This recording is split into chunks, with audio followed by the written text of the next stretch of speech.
Welcome back to our Behind the Page podcast series from the people who bring you the Bigger Life website and online forum, where we bring you the 30 minutes of honest, unscripted chat with a range of different ostomates from around the world, telling their story in their words. You were joined by myself, Louise, a stoma care nurse here in Ireland. And me, Shona, one of the team in Belfast that brings some of the ostomy products that you or somebody you know relies on. Every day, Louise and I get the chance to meet with and speak to people with the stoma as a result of ulcerative colitis, Crohn's disease, or bowel cancer, and those who just woke up from surgery one day with a surgical scar and a stoma on their stomach. As you know, I also happen to be an ostomate myself. So the last time we heard from Keith Thomas, an award-winning bus driver from South Wales, as we followed his journey from years of struggles with undiagnosed ulcerative colitis to becoming the most positive role model in raising awareness for ostomy. So we'll hear from another inspirational guest shortly, who equally is defined as an ostomate, but who hasn't let an ostomate define who she is. The podcast is intended to have a bit of everything as we listen, learn, cry and laugh along the way, but we won't get too technical, as instead we focus on the individual. For those looking for support, remember there's a tribe of dedicated stoma nurses in every country around the world, and we'll always encourage you to reach out to them for help. And of course, there's also the community at abiggerlife.com, which is open 24/7 with advice, tips and shared experiences.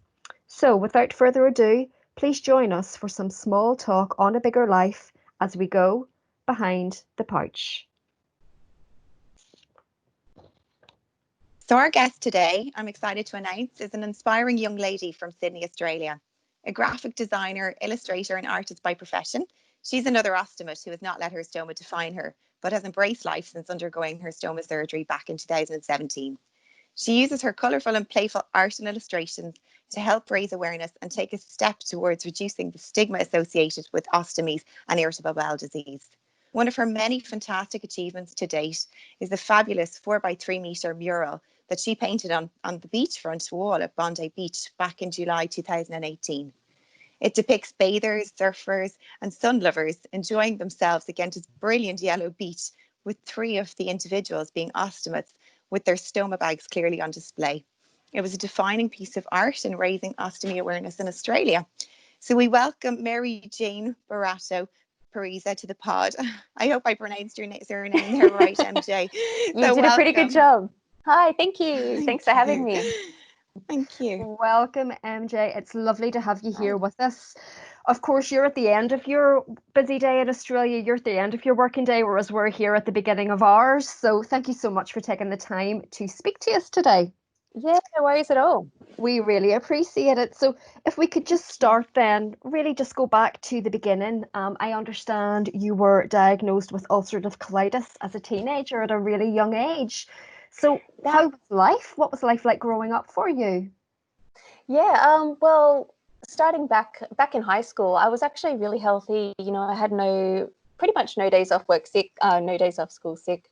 I was a really healthy child. And then it got to about age 17 when I started to have the first symptoms of ulcerative colitis, which for me was, you know, the diarrhea, running to go to the toilet, this kind of thing. And at the time, they misdiagnosed me with Giardia, which is like another sort of gastro bug. And I did end up having symptoms for about a year until they actually did a colonoscopy and diagnosed myself with ulcerative colitis. So that was shy of like 1 month of my 18th birthday. And wow. I think it's important to note it kind of coincided with the final year of high school, which is when all like the big tests are, the big exams before you go into university. So I've heard a few different people with IBD did actually get diagnosed around the same time. So it's sort of like the stress had triggered something. But the early days were actually really fine. Probably the first, 5 years or so, it was manageable by diet and medications.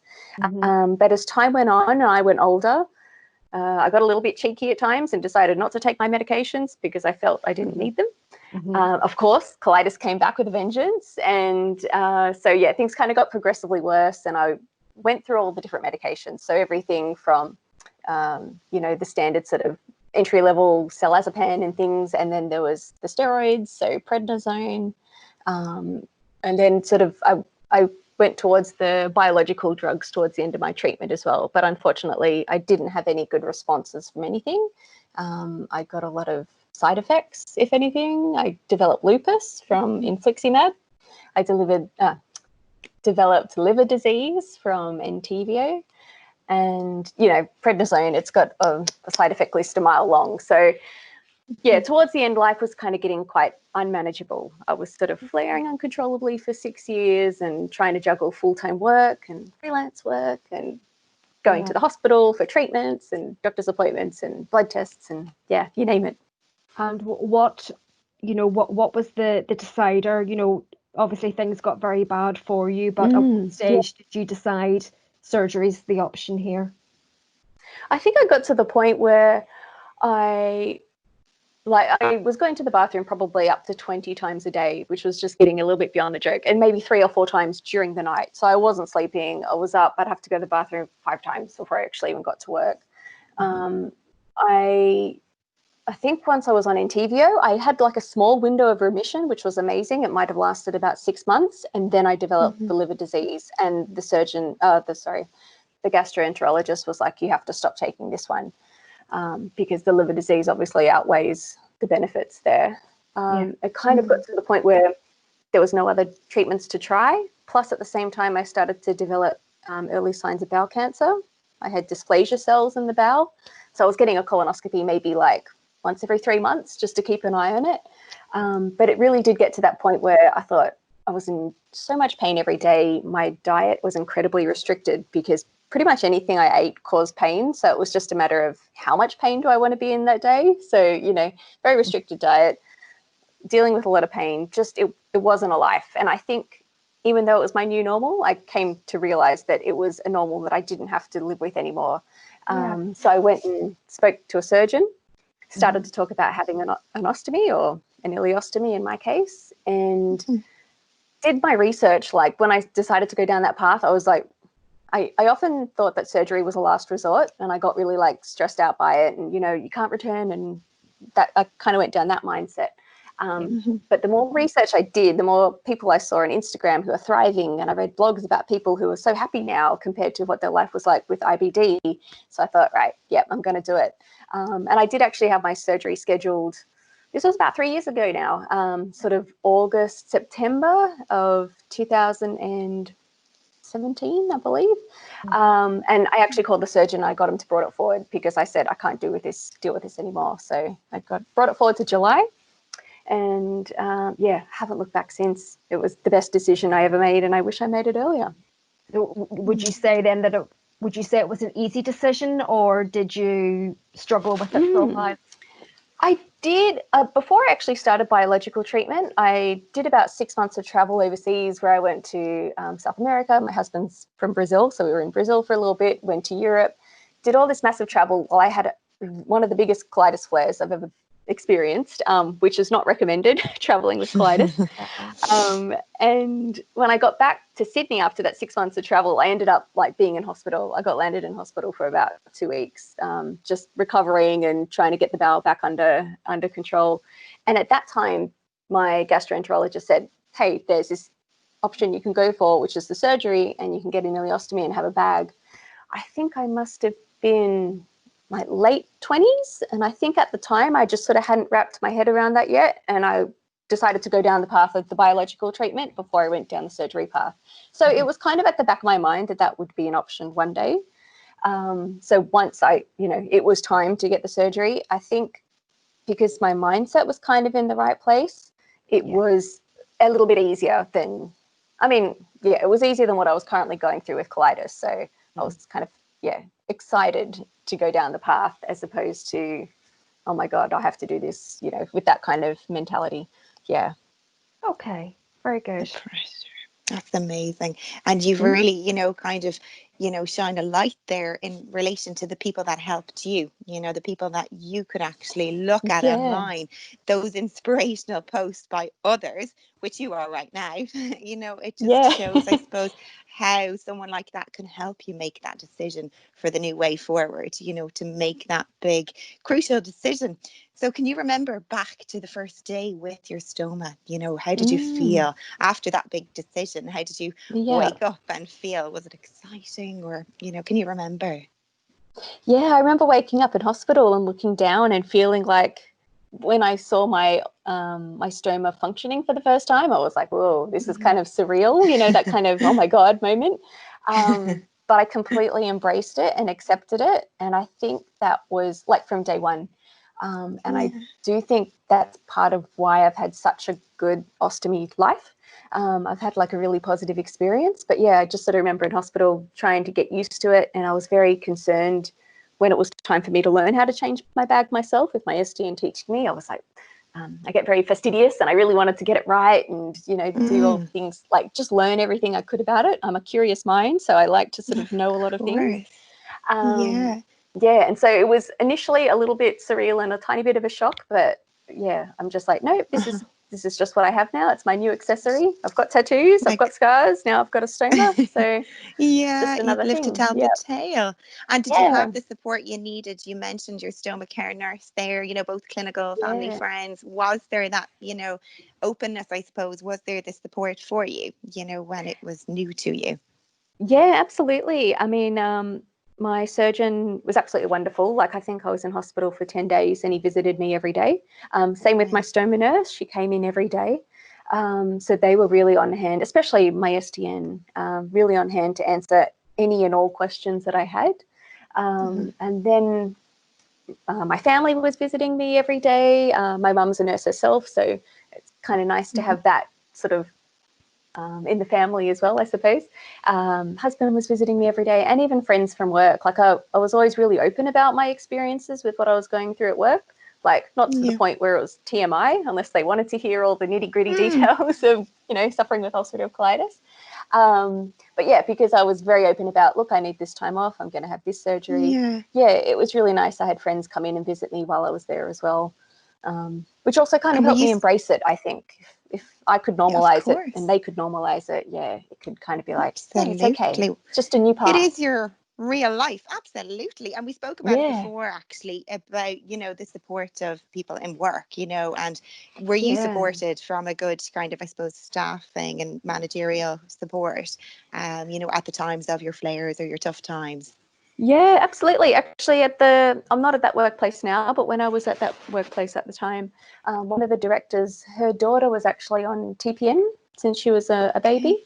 So the IBD kind of gastro awareness health sort of side of things, that was kind of already a bit known in the workplace. And for him to understand what his daughter had been through with all of her things, they also worked closely with the charity, which sort of dealt with people with parental nutrition, the people that have to be on that. And one of the ladies also had an ostomy. So I actually reached out to her a lot and asked her lots of questions. She was so lovely. She would write these lovely long emails with all this advice in it.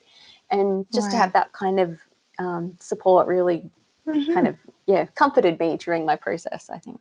Brilliant. Yeah. And how long did it take for you to feel like you've mastered it? You know, kind of, I own this now. I'm able to manage my bag independently, and I am independent, you know, kind of, I'm off on my own. Yeah, I think probably maybe like after a month, or maybe not even, maybe even shorter, because I had like a little printout of how to change my bag. So I sort of felt in my mind, once I got the bag changed down under, 5 minutes, then I was kind of good to go. And also, I mean, from that side of things, but then there was also learning how your body is dealing with that physically now after experiencing a huge surgery. Mine wasn't laparoscopic. I was actually like sliced open down the middle. And so my recovery was probably a little bit longer than other people's. And I think it was just because I had, the big cut. So I had to be a little bit more careful, but I did everything the surgeon said, get up and do like a small walk every day. And I remember even when I was in hospital, they told me to go out, walk down the street, go get a coffee. And I remember walking around the corner and getting a coffee and just sort of sitting there and being like, oh my God, I'm like sitting on a street. I'm at a cafe, I'm drinking a coffee and I don't have to think about the bathroom. Like I don't even need to know where it is right now. And it was these kind of like, oh my God, moments that just kept happening as well, especially for the first sort of 6 months. I had just had so much gratitude for the freedom that my bag was bringing me. I remember going on my first long car trip and just thinking, oh my God, I don't need to know where the bathroom is in the next sort of 10 to 15 minutes, which that's all I kind of thought about with colitis. And actually looking back now, I saw how much anxiety I actually had with my IBD, but it just wasn't being addressed at the same time as all of the other health issues. All the fear built in along that. And did that help then you kind of, I suppose, and where you are today and how you kind of embraced sharing it with others and, you know, the steps that you took to go ahead and share with others and, you know, paint and illustrate the ostomy kind of side of things? How did that happen? Yeah, so when I was in hospital, because I did so much research myself of other people's Instagrams and reaching out to other ostomates and getting their advice, I thought, okay, I'm going to set up my own ostomy account specifically for that and sort of journal my process. So if you go back to the start of my Instagram account, you can actually see when I was in hospital and my thoughts and feelings of how things went. But I also decided to draw a little character with an ostomy bag. I hadn't seen much of that sort of art out there. And I thought, I mean, I've always been drawing. I've probably been drawing since I was 5 years old. I love to draw and I've been a graphic designer my whole life. So that's like my creative outlet. So I shared a couple of these ostomy drawings on Instagram and they got such good feedback that I was like, oh, I'm going to keep drawing these then. If people like them, I'll keep creating them and sharing them. And they kind of, I think at one point I even created like a little T-shirt that said "No colon, still rolling," and a few people bought that, and I was like, oh, that's it's so nice. And then the more I kind of drew and created, and would sort of touch on some of the certain topics that people might not always agree with, like an ostomy is okay, and an ostomy. Like to celebrate the ostomy. Like I tried to look at the positive side of it and having gratitude for it, and like it's not the end of the world if you have an ostomy back, that kind of mindset. Like I kind of look at the positive light and fun side. The more I did that, the more people would reach out to me and say, oh, thank you so much. Like I saw your illustration and I was having a bad day, but this made me feel a little bit better, and it was that kind of thing, being able to give back. If I could even like maybe inspire or give back to one person, that would have been like my job done. Like that's what I intended to do. But I keep getting that like every week. I get such lovely feedback. So I'm really happy that I can keep, continuing to inspire the ostomy community and the IBDers as well. I do get a few IBDers who are going to be potential ostomates reach out and ask me lots of questions about what life is like now. And I'm always completely honest, but I'm always quite positive as well, because for me, it's just been a dream. Touch wood. Well done. That is fab. And it's great, isn't it? It's really, you're really breaking down barriers there with everything that you're doing and just raising awareness for it. And it's amazing to see. So MJ, getting back to the really amazing work that you did back in July 2018, can you tell us a little bit about this amazing mural that you painted in Bondi? Yes, so Bondi Council actually run a competition for different murals along their wall. They've got this huge wall full of murals that millions of people walk past every year. And I thought, I want to put out I want to put out an artwork to inspire ostomates to get out their bags at the beach. Like, you shouldn't have to be ashamed of that. Let's create an artwork to uplift and inspire and promote, ostomy awareness. So I entered this competition. The lady got back to me, the one that selected the artworks, and she said, I love your artwork. My dad was actually an ostomate himself, and I really support what you're trying to do here. So yeah, let's get it up there. The really wonderful thing about the mural was that I painted it on my 1-year stomiversary.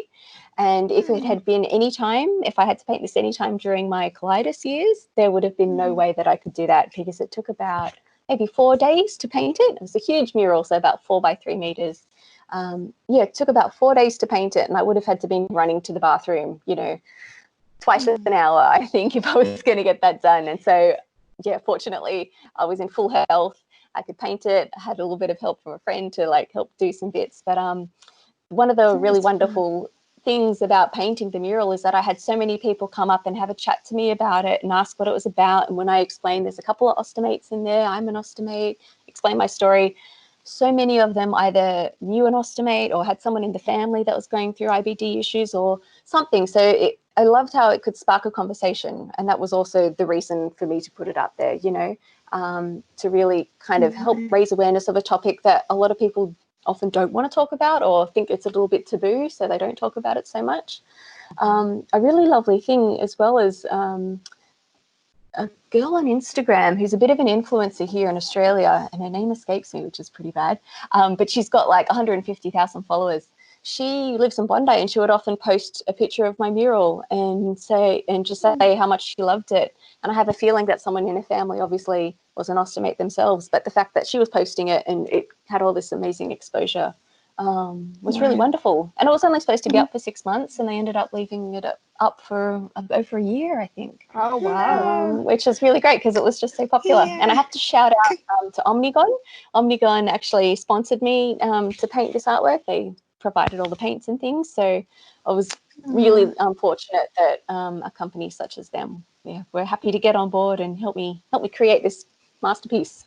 Down in Bondi Beach. Congratulations. That is fabulous. Absolutely. So everybody get Googling there and have a little look, because it is fab. Well done. Well done. That is amazing. Thank you. So, I just have, well, I suppose really it's a bit of a final question, really, in that you've now had your ostomy for, well, nearly 3 years coming up on. So you're very established, you're very experienced. So if you were able to go back in time, MJ, if you had a time machine whereby you could go back to MJ before she had her stoma surgery, what would you go back and tell yourself? What have you learned? What do you wish you knew then that you know now?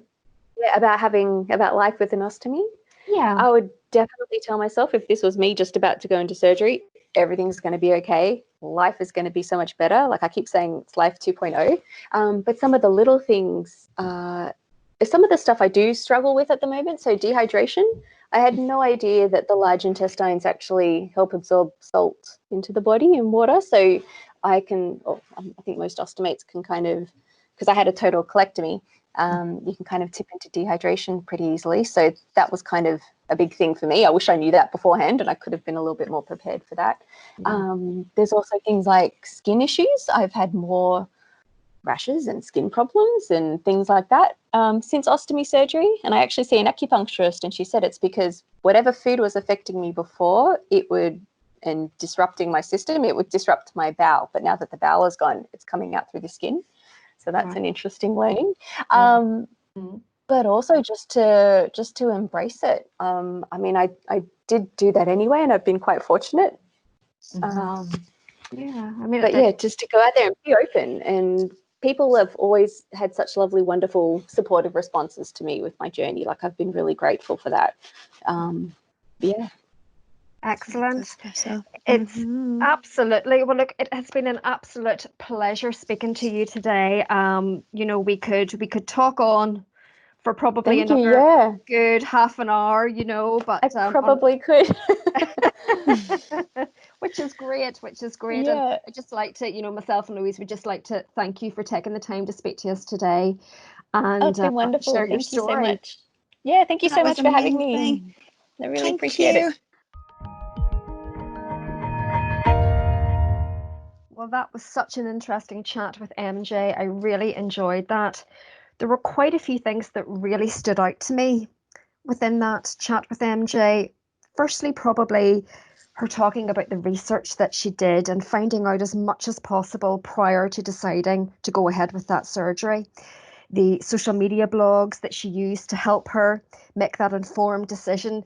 And I love the fact that she has now turned into that influencer who can do the same for somebody else and help them make that decision. And of course, all of the chat around her artwork and the amazing mural that she did on Bondi Beach, which again, just so inspirational for people, breaking down those barriers, helping people to talk very openly about being an ostomate.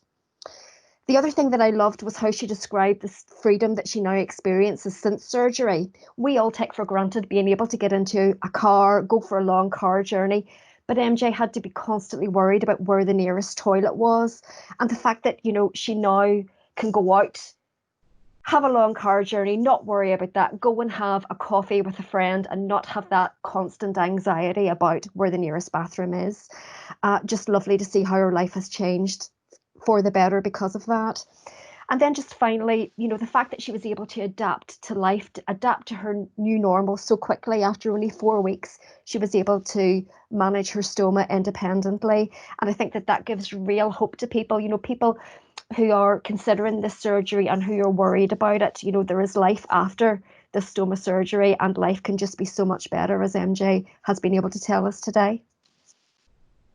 Oh, Sean, I totally agree. I mean, it was just lovely to hear. So that was fab. So once again, thanks again, MJ, for your fab story. You can find more about our guest today, MJ Boaretto Pureza, by going to our Instagram page, and that is at EMJAYUC. So you can find a link there to purchase any of her ostomy merchandise, and that's based on her unique designs. So if you like what you've heard from our newly launched podcast, so please don't be afraid to hit the subscribe button to keep up to date with the new episodes as they become available, as we continue this journey going behind the pouch in hearing from more ostomates all around the world. Also, just let us know how we're doing so far by giving us a rating or posting us a review, because we would love your feedback. And remember, there's lots more free information on abiggerlife.com, which is open 24/7. It has lots of advice, tips, and shared experiences. And finally, if you'd like to contact us directly, you can do so via email. It is hello@abiggerlife.com. So for any questions, comments, or even expressions of interest in being part of our podcast, if you'd like to have a chat with us in the future. So thanks again for listening, and please join us again soon. Bye bye.